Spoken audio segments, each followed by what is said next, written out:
Patrício!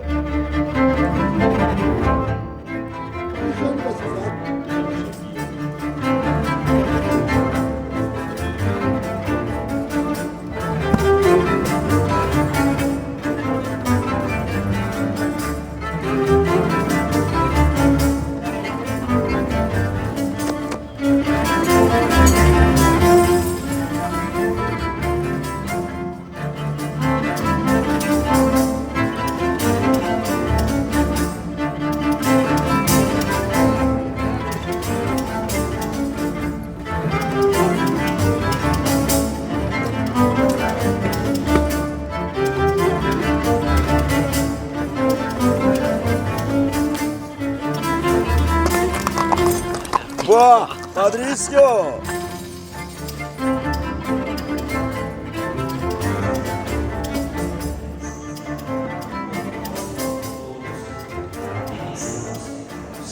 Fazer isto em memória de mim.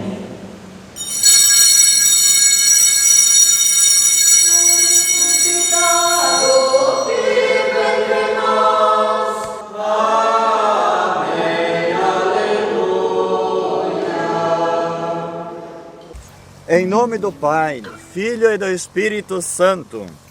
Amém.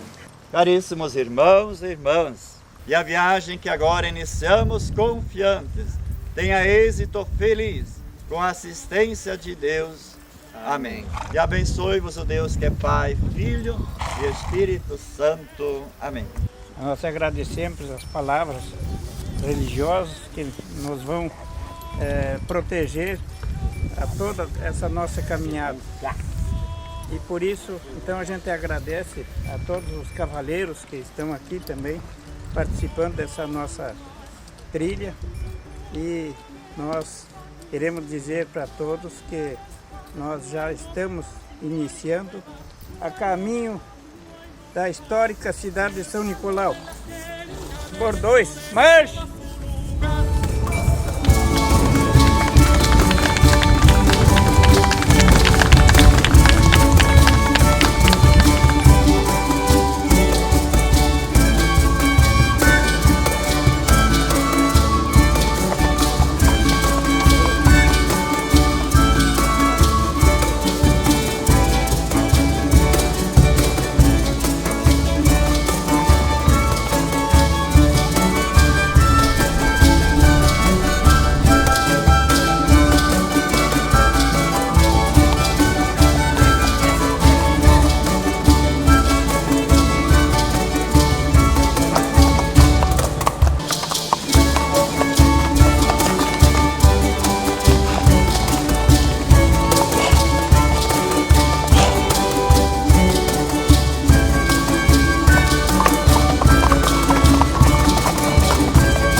Que Deus nos acompanhe, os santos mártires, os padres estão junto com nós.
antigua, pero diría yo muy cercana para la comprensión y los ideales, incluso utópicos, que nosotros tenemos. El mito de la tierra sin mal.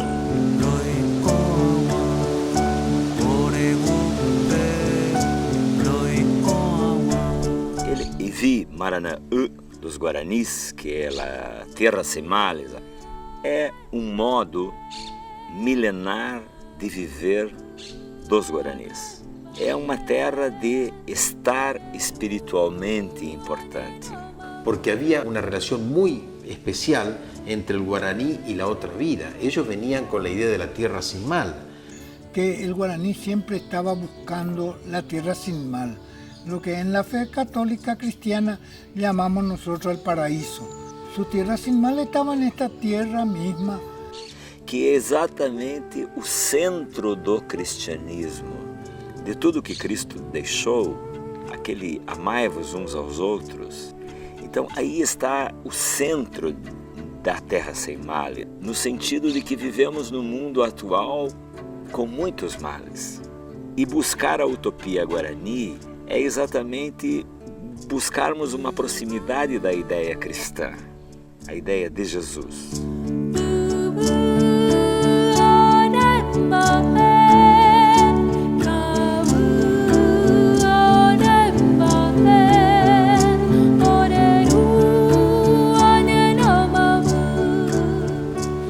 Entonces cuando los jesuitas vienen y les hablan de caridad, de amor al prójimo, ya todo esto estaba en los fundamentos propios de la cultura guaranítica.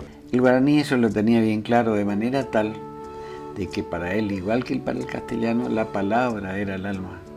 Entonces, los únicos que verdaderamente reunían exactamente lo que decían con su actitud, con su obrar, eran los misioneros, porque eran los que los defendían, respaldaban, protegían su manera de ser. De ese acontecimiento histórico y evangelizador a su modo que fueron las reducciones guaraníticas, jesuíticas, tenía un sujeto que es el pueblo guaraní. Los guaraníes tenían una forma especial de vivir en comunidad y esa vivencia en comunidad le ayudó mucho a los jesuitas a establecer las misiones, porque los guaraníes ya estaban acostumbrados a vivir en una comunidad pura.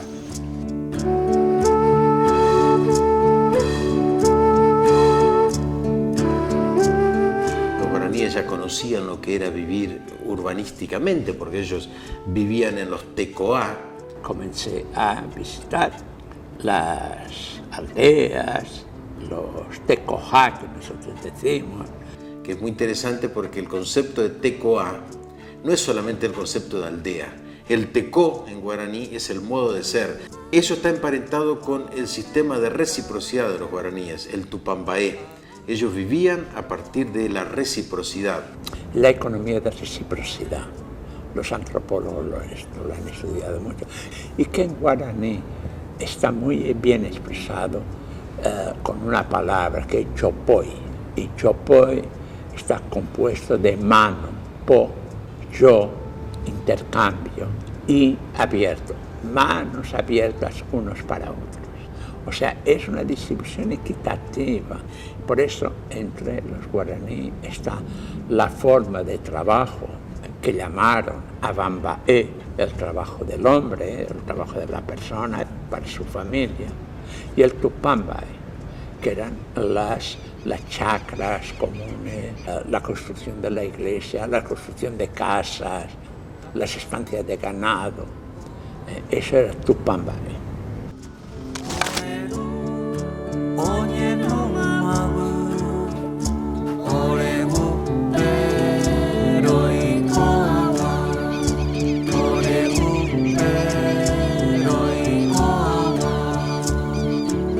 Para de alguna manera explicar que fue una experiencia de dos culturas unidas. Nace una nueva cultura, la cultura jesuítico-guaraní, donde hay un préstamo, digamos, cultural, como dicen los antropólogos, de parte de los occidentales jesuitas por un lado y de los guaraníes por otro, ¿no? En algunos casos, como Restivo, él sí, fue sumamente honesto, tan honesto que lo que él hacía siempre puso el nombre como primero de su colaborador, que es el Yapuguay.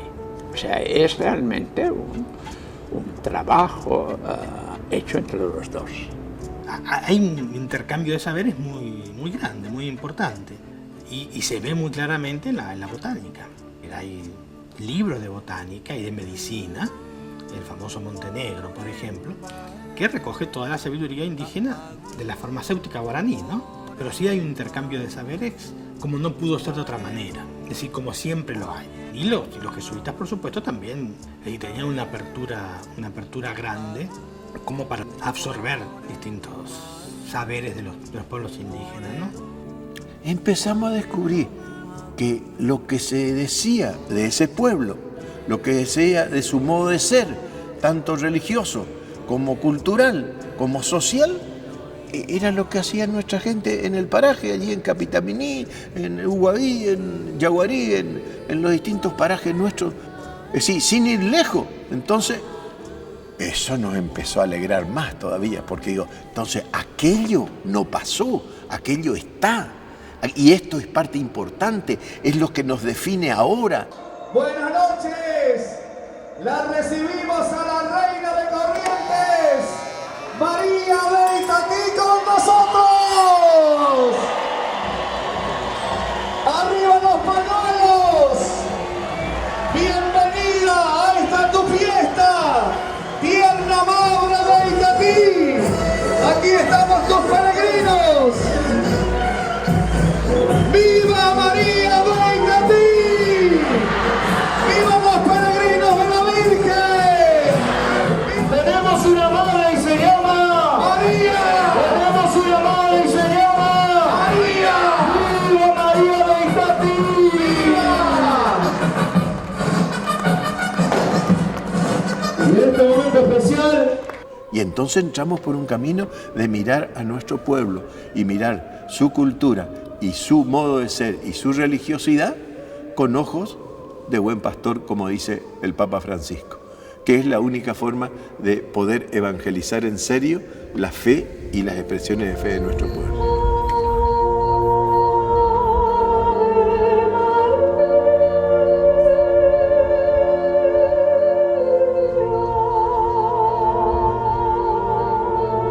Que descienda sobre cada uno de ustedes, sus familias, sobre este pueblo fiel, el santo pueblo de Dios, la bendición de Dios Todopoderoso, Dios que es Padre, Hijo y Espíritu Santo. Amén. Con la alegría de haber celebrado esta noche el encuentro con la Madre, podemos ir en paz. Demos gracias a Dios.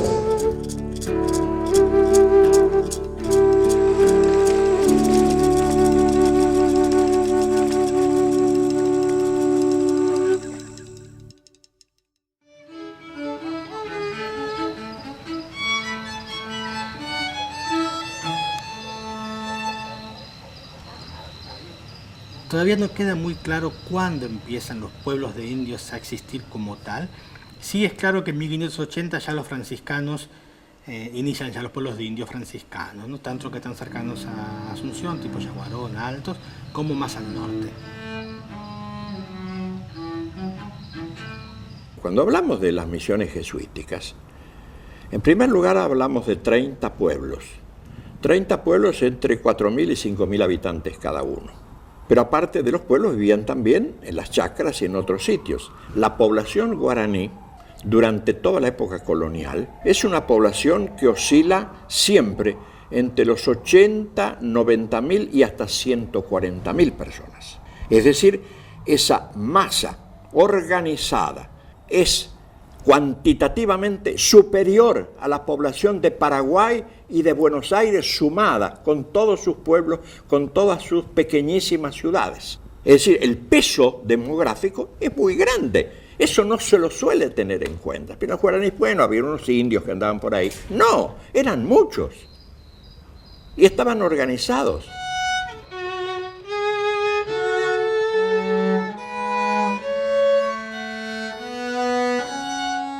A fines de 1609, el padre Roque González acompañado por el padre Vicente Griffi, fueron hacia los Guaycurúes en el Chaco, donde fundaron la reducción de Santa María de los Reyes. Después de 2 años de poco crecimiento, abandonan esta misión y en 1611 Roque González es enviado a San Ignacio Guazú.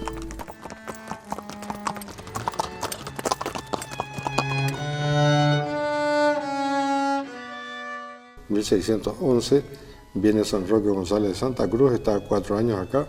Roque viene aquí a San Ignacio en el año 1611 y es el gran organizador, el gran impulsor del inicio de las reducciones jesuíticas.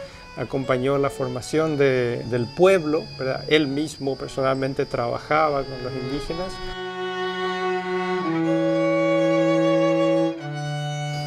Estamos exactamente en el corredor de la antigua casa de los padres jesuitas, contigua al antiguo templo, del cual hoy solamente se conserva parte del piso.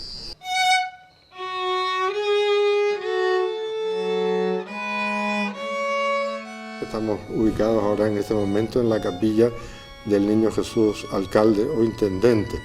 Esa imagen que se ponía en la puerta de la iglesia, que estaba construida aquí en este patio, y el día 1 de enero había cambio de autoridades, los propios indígenas, caciques, se autoelegían ellos. Esa lista aprobaba el sacerdote del país y eso iba a Madrid y eran, como diríamos hoy, funcionarios del Estado, eran gente que tenía el cargo como autoridad y eso duraba 1 año.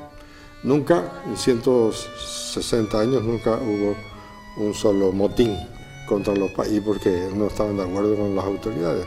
Entonces una comunidad donde había una gran organización, decimos nosotros que fue la primera gran cooperativa internacional.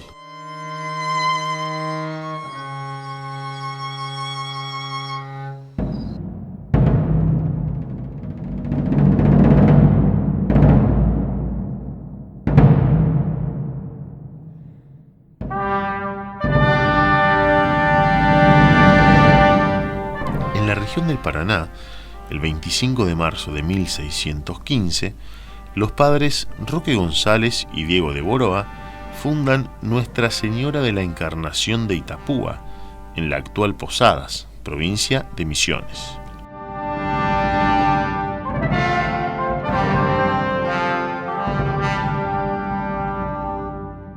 Cuando Roque González terminó de organizar la reducción de Nuestra Señora de la Anunciación de Itapúa, estamos hablando de la fundación inicial de 1615, no del traslado posterior, ¿no?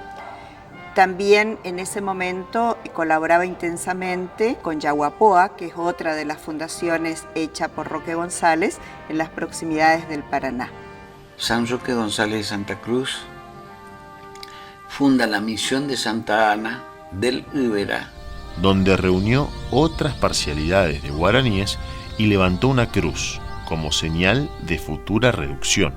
Por su parte, el padre Nicolás del Techo, en su libro Historia de la provincia del Paraguay, hace mención a una laguna de Apupé, denominada de Santa Ana. La laguna de Santa Ana, ubicada sobre la margen derecha del río Paraná, está en las cercanías de la actual isla Apipé.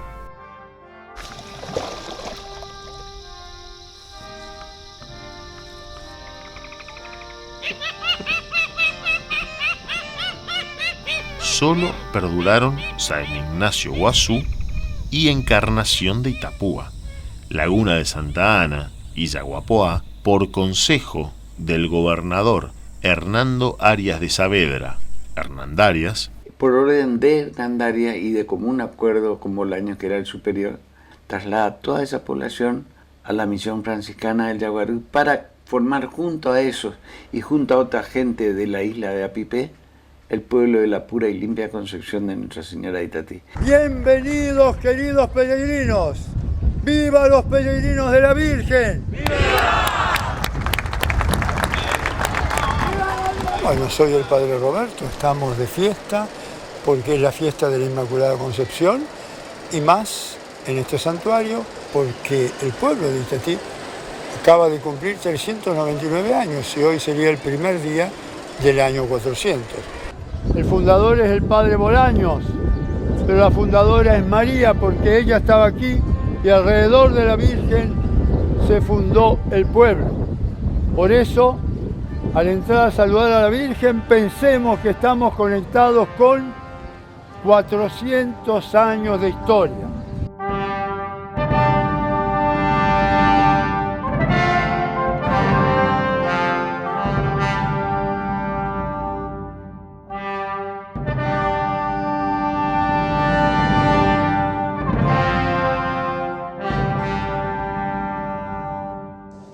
Bendícenos, Inmaculada Concepción de Itatí, en este día, a cada uno de nosotros, tus hijos de este pueblo, tus hijos peregrinos, que han venido para honrarte y venerarte en este tu día. ¡Viva la Virgen! Y en esta región, Gaboto viene remontando el río detrás de la famosa historia, el Rey Blanco, el Dorado, llega hasta Itatí, en lo que sería hoy Itatí, es bien recibido, ancla su nave ahí, lo manda a un segundo de él, que era Luis Ramírez, para que siga remontando el curso del río Paraná hacia arriba, que es el que llega hasta lo que sería el Salto de Itú en aquella época, así se denominaba dentro de la cartografía jesuítica fundamentalmente, que después nosotros conocimos como Salto a Pipé, donde hoy está la represa de Yacyretá. En el libro de bitácora de Luis Ramírez, él deja mención de que es recibido por nativos guaraníes, que es un punto de partida. Y el otro es que en la isla que llaman de Apipé.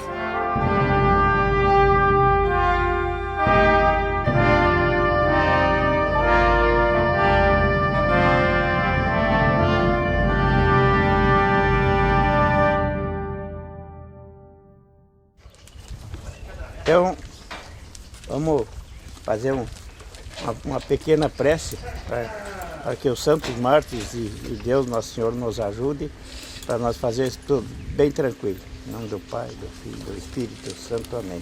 Pai nosso que está no céu, santificado seja o vosso nome.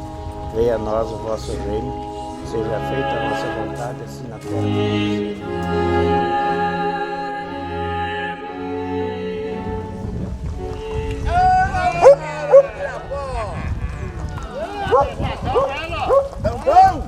Vamos, Juja!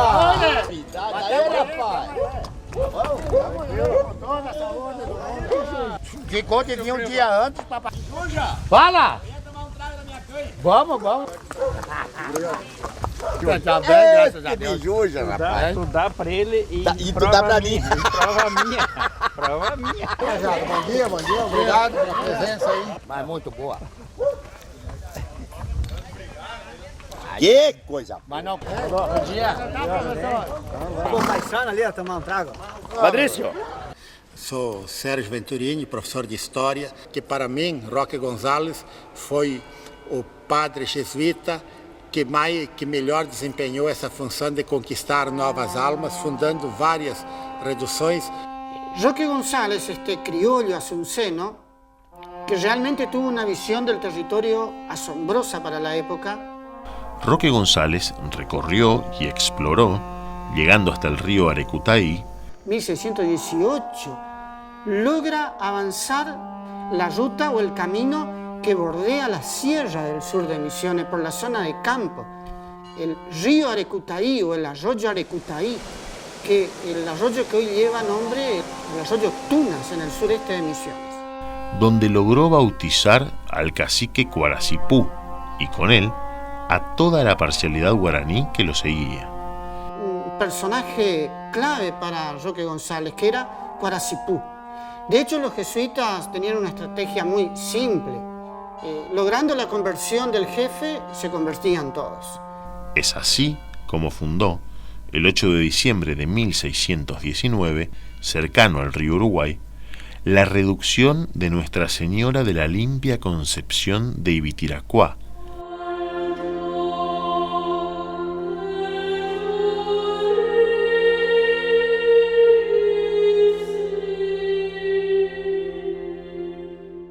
Roque González fue el primero que recorrió la región del Uruguay. Él llegó y fundó el pueblo de Concepción. Seguramente también la primera palabra del Evangelio la habrá llevado Roque González a esta zona. Una región totalmente marginal de lo que era la ocupación hispano-portuguesa de esa época. En un lateral, frente a su plaza principal, se encuentra parte del cabildo. Se sostiene que ese sector hacia la derecha, el costado derecho de la plaza, donde se ubicaba un cabildo en un pueblo jesuítico.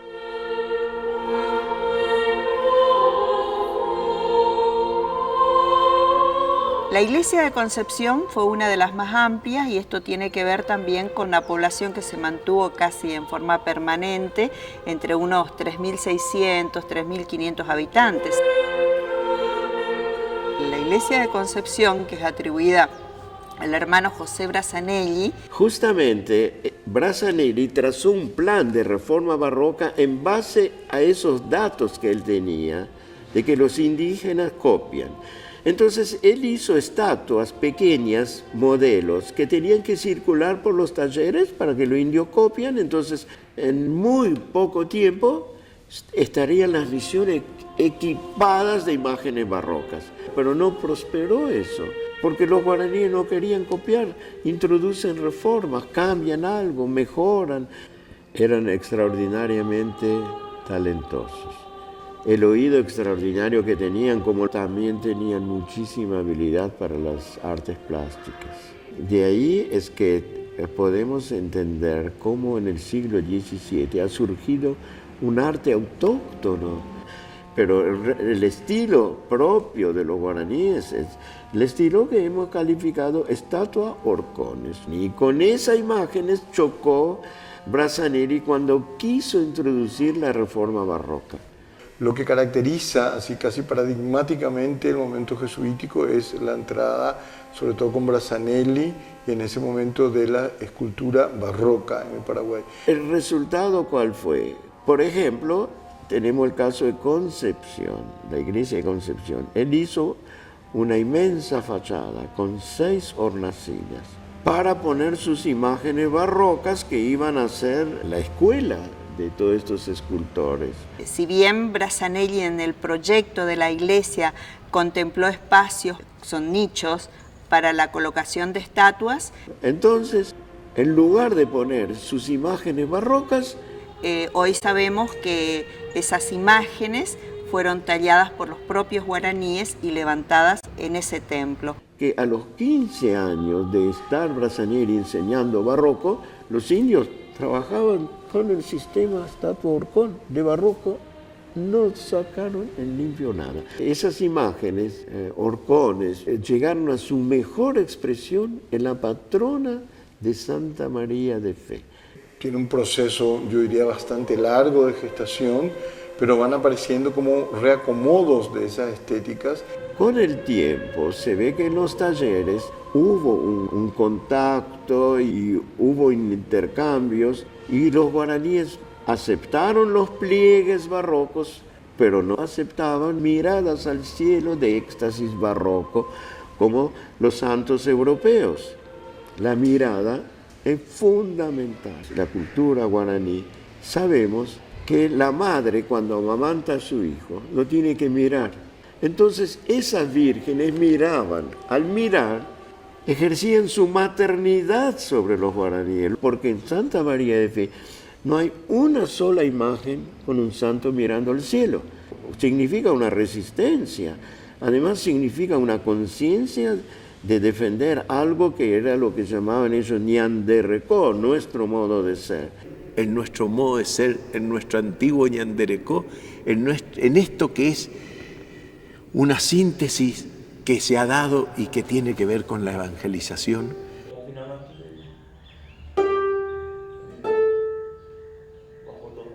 Eso era Concepción. Concepción queda muy lejos de Santa María de Fe, donde estaba el baluarte del estilo indígena.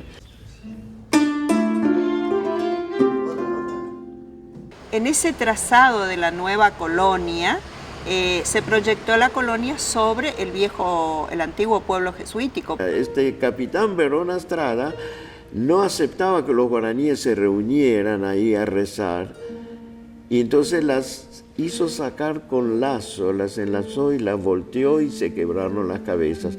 Pero algunas se salvaron y las pegaron, así es como en Luján. En el Museo Colonial e Histórico Enrique Udaondo, en Luján, provincia de Buenos Aires. Hay 3 imágenes con cabeza. Podemos estudiar el estilo, y es el estilo de la estatua Orcón, nada de barroco.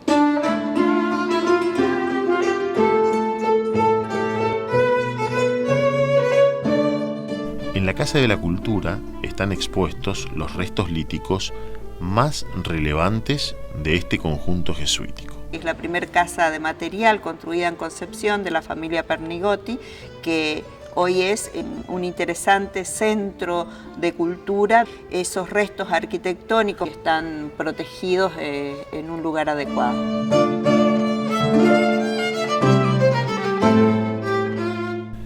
Muros diseminados en distintas viviendas por todo el pueblo son paredes perimetrales construidas con piedras de la antigua misión.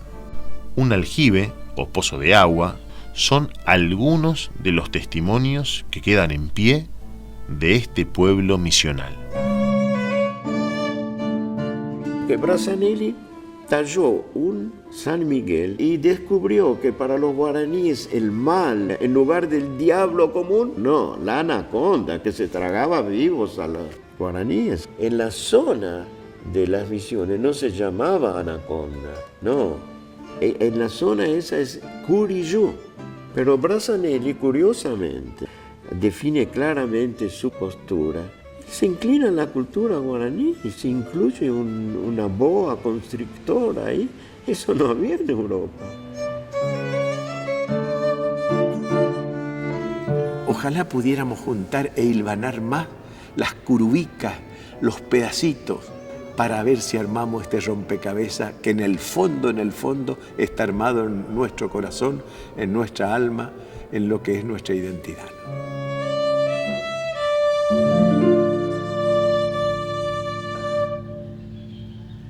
Se había fundado en 1622 Corpus y luego la reducción de Acaraí, un poco más al norte. En 1622, y en la misma banda del río Paraná, a 12 leguas de Itapúa, el padre Diego de Boroa logró establecer, con otras parcialidades guaraníes, la misión de Corpus Christi.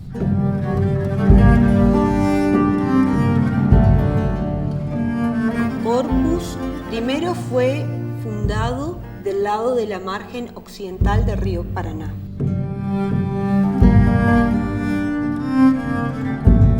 Esa fundación, junto con la reducción de Itapúa y la reducción de Concepción, fueron las 3 que abrieron la evangelización entre la zona del río Paraná y el río Uruguay. En 1701 recién se traslada hacia la margen izquierda, oriental del río Paraná, y es donde hoy se encuentran sus vestigios. Ahora se inicia un rescate y puesta en valor de esta reducción, que actualmente estaba cubierta por un monte con abundante vegetación y el cementerio. Se realizaron excavaciones y se encontraron piezas de alto valor arqueológico.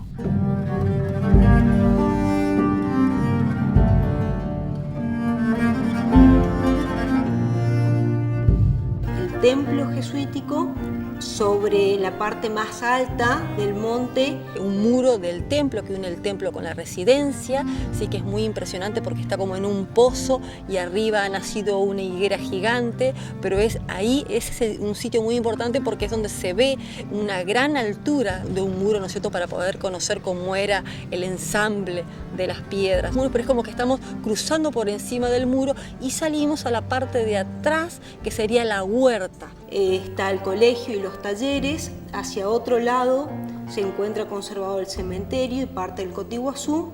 Alrededor de la plaza principal, donde hoy actualmente se encuentra el cementerio, está rodeado por lo que eran las viviendas guaraníes y el cabildo. La característica es que esa plaza era una de las plazas más grandes dentro de los 30 pueblos jesuíticos. Por suerte el cementerio solamente abarca una parte de la plaza y no ha invadido parte de las estructuras jesuíticas que se encuentran alrededor. Corpus, el pueblo de Corpus, fue principalmente productor de yerba mate. Se aprovisionaba de los yerbales naturales que se ubicaban al norte de la provincia y tenía aparte sus estancias al occidente de los esteros de Liberá, de la actual provincia de Corrientes. Se ha levantado mucho material de ese lugar. Se conserva también muchos otros vestigios que pueden ser recuperados y pueden ser mostrados tanto a los habitantes del corpus actual como a los visitantes, y también integrarlo y valorarlo dentro del circuito que la provincia de Misiones pone en valor con estas reducciones o pueblos mundialmente conocidas como son San Ignacio de Miní, Santa Ana, Loreto y Santa María.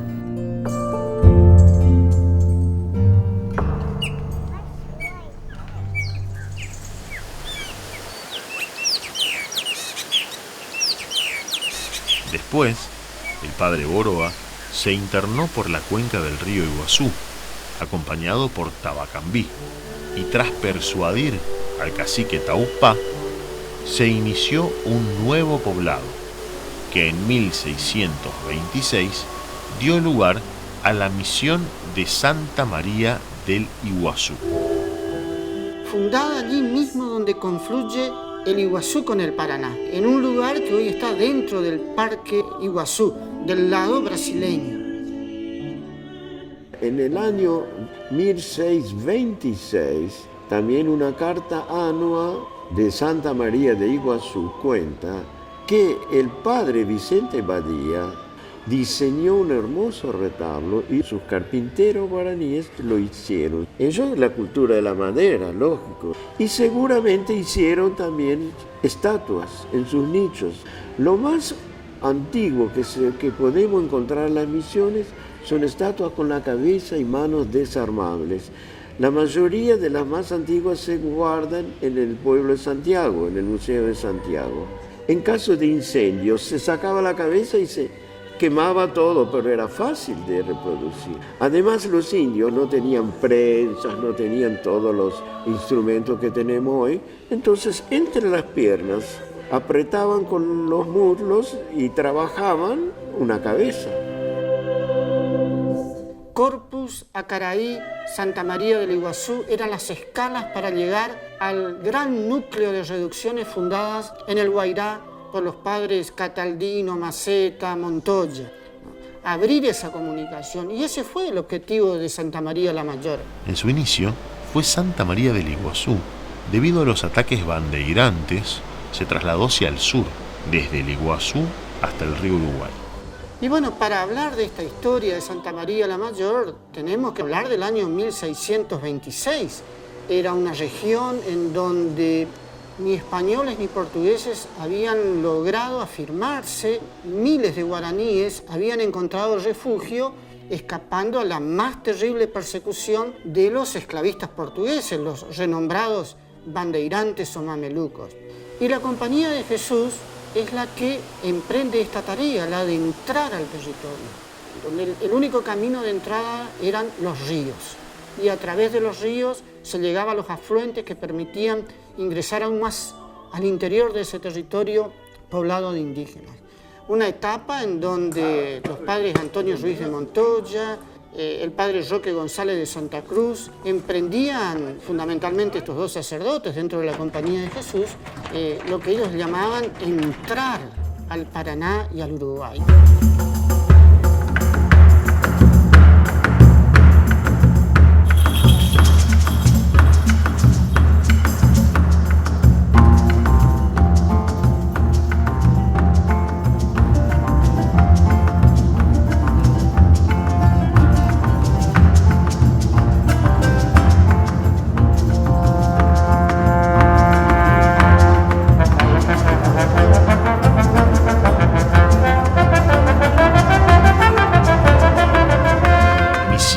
Santa María la Mayor.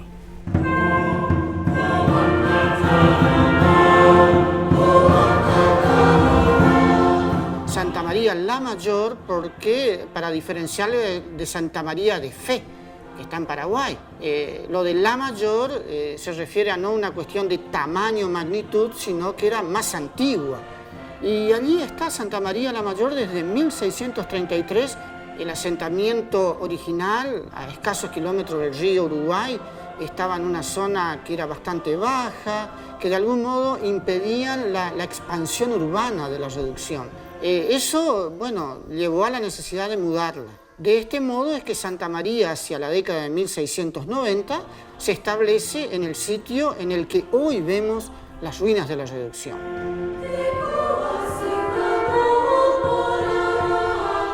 Pero más allá de ese territorio aledaño inmediato a la reducción, este pueblo también se caracterizaba por las estancias que tenían y que se ubicaban en una zona comprendida entre el río Aguapeí y los esteros de Liberal, tierras que hoy forman parte de la provincia de Corrientes en Argentina. Toda esta región antiguamente fue un desierto, eso es una cosa que hay que aclarar también, y el Liberal era una depresión natural que fue llenada por el río Paraná, alrededor de 13.000–14.000 años atrás.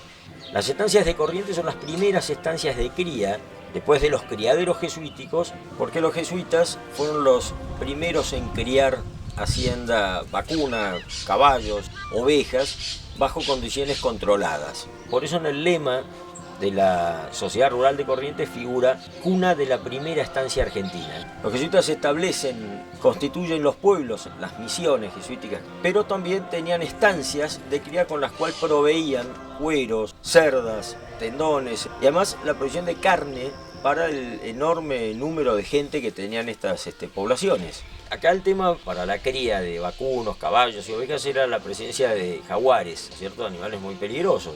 Pero eso lo contrarrestaban con la presencia de burros. Los grupos de burros siguen al jaguar, sabe que un jaguar está en el lugar por los burros que están permanentemente rebuznando y mostrando la presencia del felino.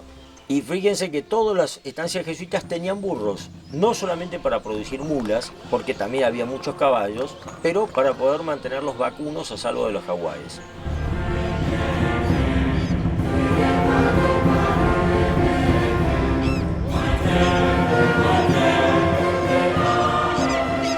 Santa María la Mayor, junto con Loreto y San Javier, fueron sedes de la imprenta jesuítico guaraní. ¿Para qué era la imprenta? Bueno, en primer lugar, para publicar los libros en idioma guaraní, el vocabulario y el diccionario. Para los nuevos jesuitas que venían de Italia o de España o de Austria, empezaran a aprender, por lo menos ahí mismo empieza a aprender los rudimentos del guaraní. Y desde luego están ahí los libros de Montoya, que fue el primero que los codifica. En segundo lugar, algunos de los caciques también escribieron libros y fueron publicados en la imprenta de las misiones, como Nicolás Yapuguay. Nicolás Yapuguay nació en Santa María la Mayor, se crió en las reducciones y se crió con los jesuitas, se educó con ellos, aprendió muy bien el latín y el español y a su vez les enseñó el guaraní, con lo cual hizo de traductor entre jesuitas y guaraníes. Que comenta pasajes bíblicos o sermones con el objeto de que sus propios hermanos lean o escuchen de oídas lo que él les ha transmitido en su propia lengua, su propio hermano. Me gustó muchísimo la forma de contar Yapuguay, ¿verdad?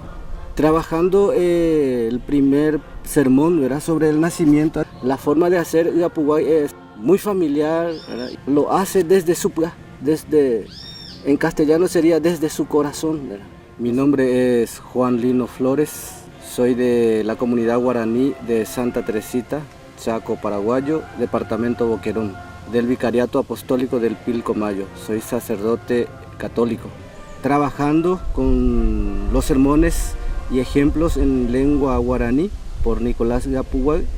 Voy descubriendo que el guaraní que estamos hablando nosotros es también el guaraní que se hablaba en las reducciones jesuíticas.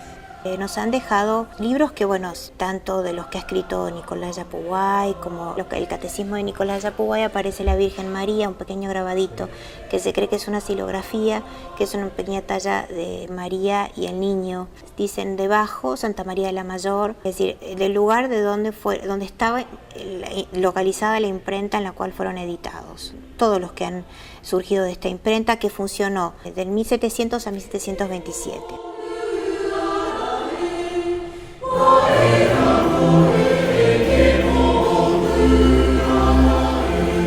Llegamos a Santa María la Mayor y vemos un templo muy reducido, que contrasta notablemente con los templos de los otros conjuntos jesuíticos.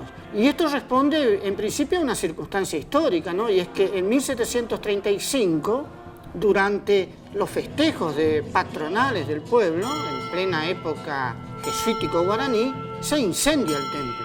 Únicamente quedó el campanario, que hoy podemos ver los restos acá en Santa María la Mayor. Como en ese momento la población era muy baja, la solución que se buscó mientras se construía el templo grande fue habilitar un sector de la residencia como templo provisorio. Se amplió a lo ancho hasta las galerías, por eso hoy en las paredes del templo vemos columnas. Esas columnas son las columnas de la galería que quedaron atrapadas dentro de la pared del templo. Se derribaron las paredes que separaban los espacios interiores y quedó un salón grande que se usó como templo prácticamente hasta la destrucción de la reducción. Toda el área de la residencia, el área de los talleres se conservan con sus estructuras originales, en ruinas. Inclusive mantiene muros que se conserva en su elevación original, ni siquiera ha perdido altura. El templo mayor nunca se terminó de construir. Sí se llegaron a colocar los cimientos, pero nunca se construyó el templo mayor. Y ese templo provisorio en ruinas es el que observamos hoy en Santa María la Mayor. Un fenómeno interesante que se da en el conjunto de Santa María la Mayor es cómo a mediados del siglo XIX el territorio misionero sufrió el impacto de una inmigración espontánea muy fuerte, proveniente fundamentalmente de Paraguay y Brasil. Colonos, agricultores que espontáneamente cruzaban el río Uruguay comienzan a encontrar, podían ser esculturas de santos, de determinadas advocaciones de la Virgen María, perdidas entre las ruinas. El impulso natural era rescatar y entronizar la imagen, porque dentro del mismo conjunto jesuítico hay una capilla que al observarla, es esta capilla donde estamos ahora en este interior, uno nota que las paredes son jesuíticas, pero observa que el techo es de zinc y vemos allí una talla de una imagen, una talla en madera de una virgen. Estos pobladores entronizan la imagen y la convierten en parte de su vida religiosa. En una época en donde todavía no había sacerdotes, no había presencia de la iglesia desde el punto de vista institucional, entonces las manifestaciones religiosas de ese pueblo que vivía en la zona encontraba su cauce, su canal en las mismas ruinas de los pueblos, de los antiguos pueblos jesuíticos. Frente a una visión patrimonial que proviene de la UNESCO, de leyes nacionales, leyes provinciales, hay otra valoración del patrimonio que tiene que ver con la gente que vive en el entorno de las ruinas. O sea, es un fenómeno cultural muy interesante, porque hoy estamos en el siglo XXI y la población del entorno todavía sigue viniendo a la capilla de las ruinas de Santa María la Mayor a venerar a esta imagen tallada en madera que está presente aquí.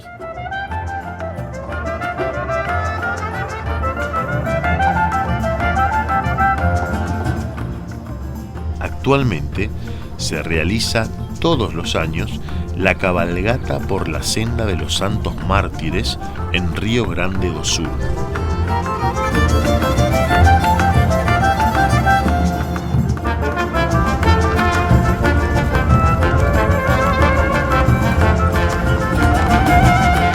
Y se recorren los lugares donde Roque González de Santa Cruz, Juan del Castillo y Alonso Rodríguez llevaron la palabra de Dios. Primera fase: Misiones Orientales.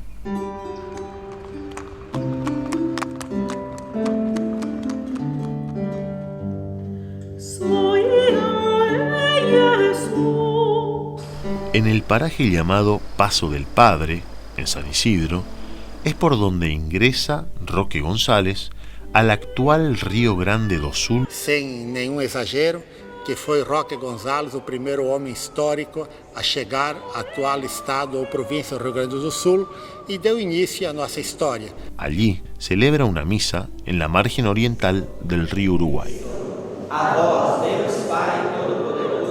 Remonta ao primeiro período missionário que começou com a vinda dos missionários jesuítas em 1626. Jesuítas liderados por Roque González entraram na selva, encontraram índios que ainda não tinham tido contato com o homem branco, nem com portugueses, nem com espanhóis, isso em maio de 1626. Mais precisamente no dia 3 de maio foi fundado o primeiro povoado que recebeu o nome de São Nicolau. San Nicolás de Piratini, que es otra reducción muy importante.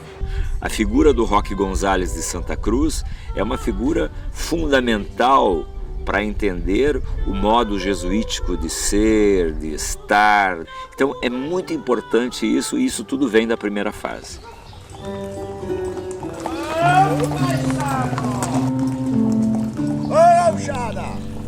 El sitio arqueológico de la reducción de San Nicolás contiene a la iglesia matriz, que preserva el piso original, parte de los muros perimetrales y columnas de sustentación. Tiene en pie parte del cabildo, una despensa subterránea construida en piedra arenisca y una pila bautismal en piedra labrada. En la iglesia nueva se exhiben 3 tallas misioneras: San Antonio, el Señor de los Pasos y San Isidro Labrador. La plaza actual lleva el nombre de Roque González de Santa Cruz y está prácticamente sobre la traza de la antigua Plaza de Armas de la Misión.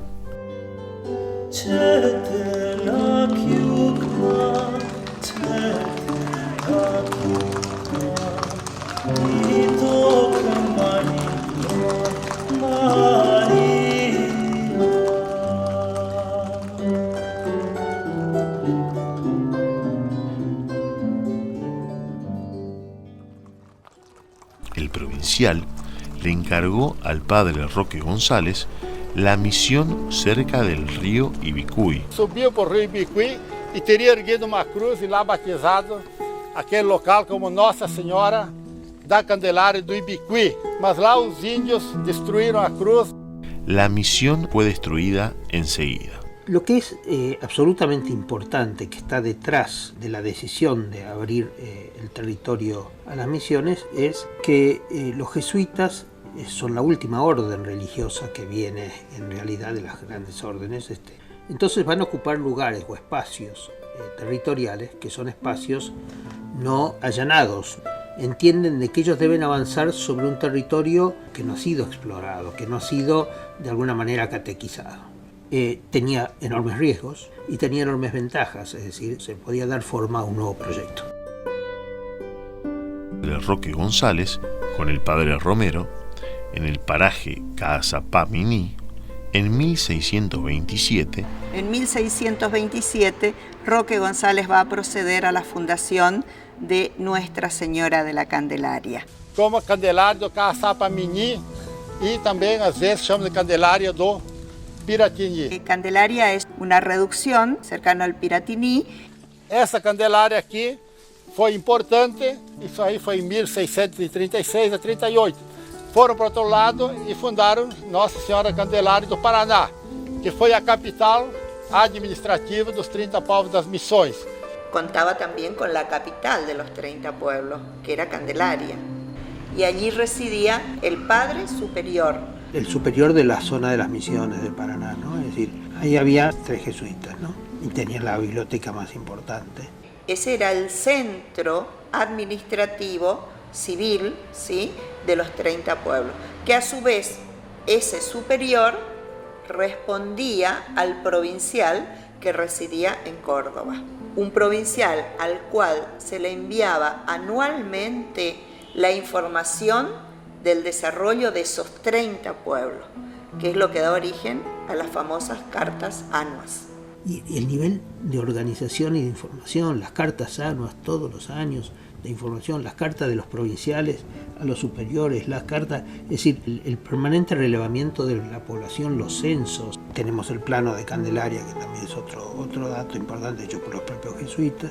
Todo esto habla de una capacidad de organización magnífica.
Nessa região chamada Pirapó, 1627, 15 de agosto, a fundação da redução. O povoado de Assunção do Ijuí, no dia 15 de agosto, nessa região que nós aqui chamamos de região das missões no Brasil. Roque González funda primero la reducción de Asunción del Ijuí. Y en esta reducción él le va a dejar al padre Juan del Castillo. El padre Juan queda en la reducción de Asunción.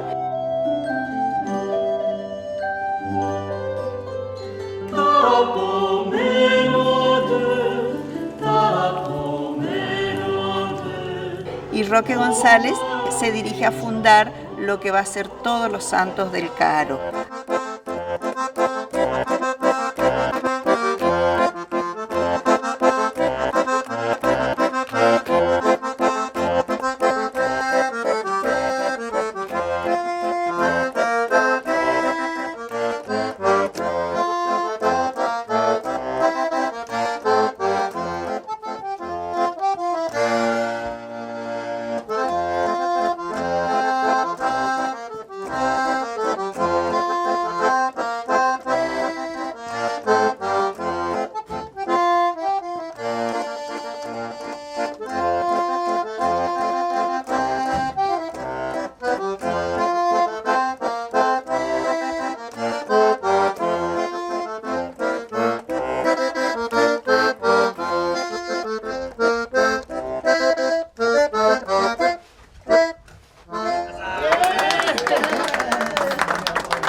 La última fundación del padre Roque González fue Todos los Santos del Caaro.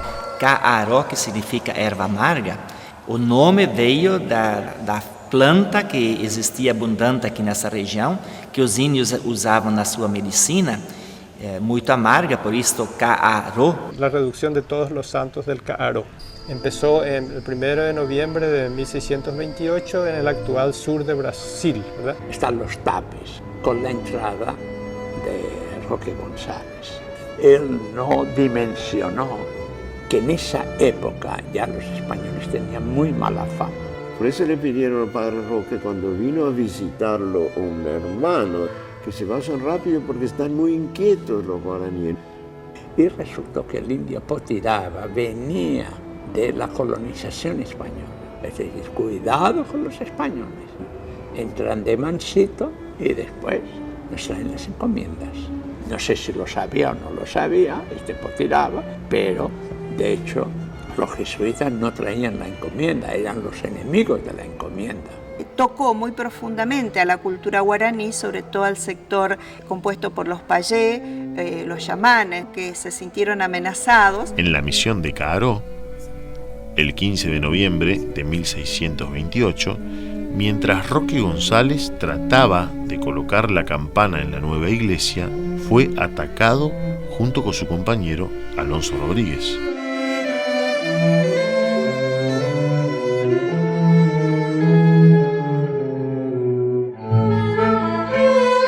Se concreta el martirio de Roque González de Santa Cruz.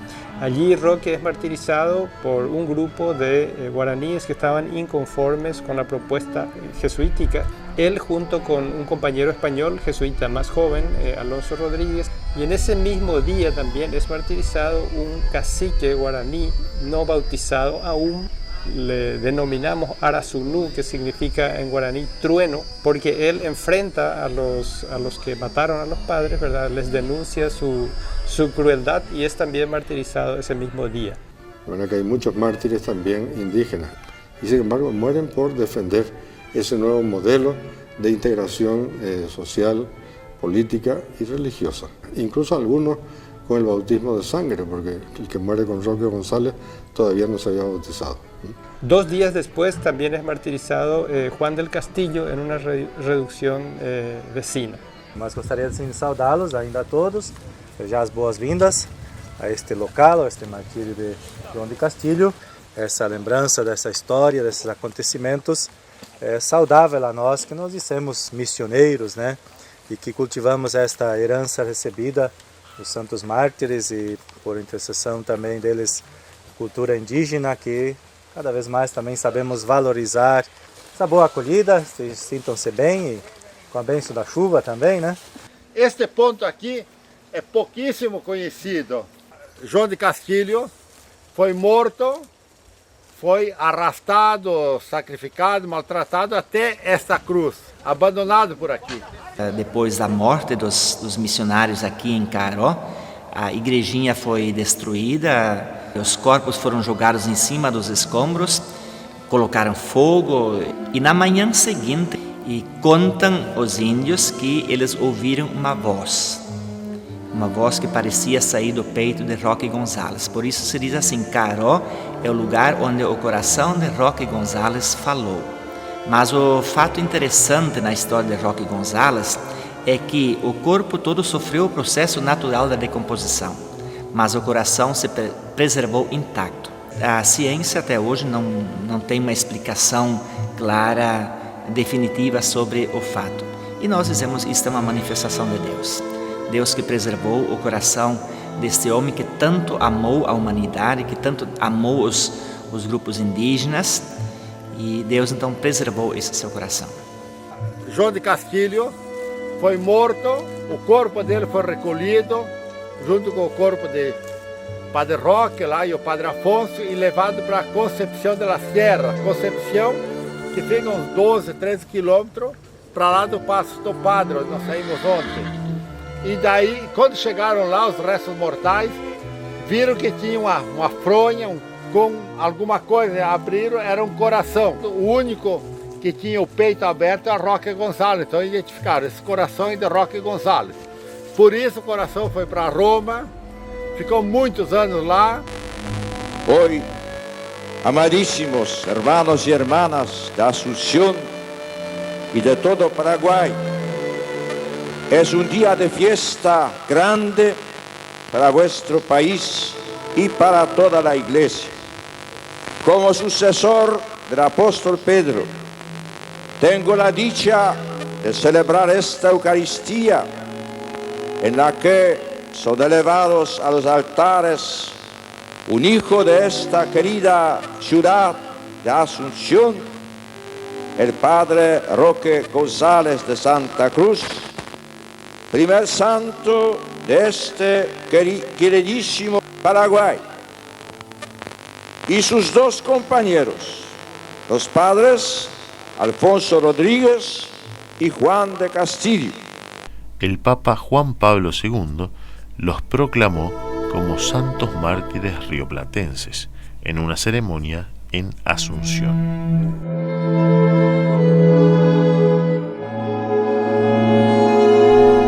El corazón de Roque González recorrió varios países y se encuentra en el Colegio de Cristo Rey, bajo el cuidado de los jesuitas en Asunción del Paraguay.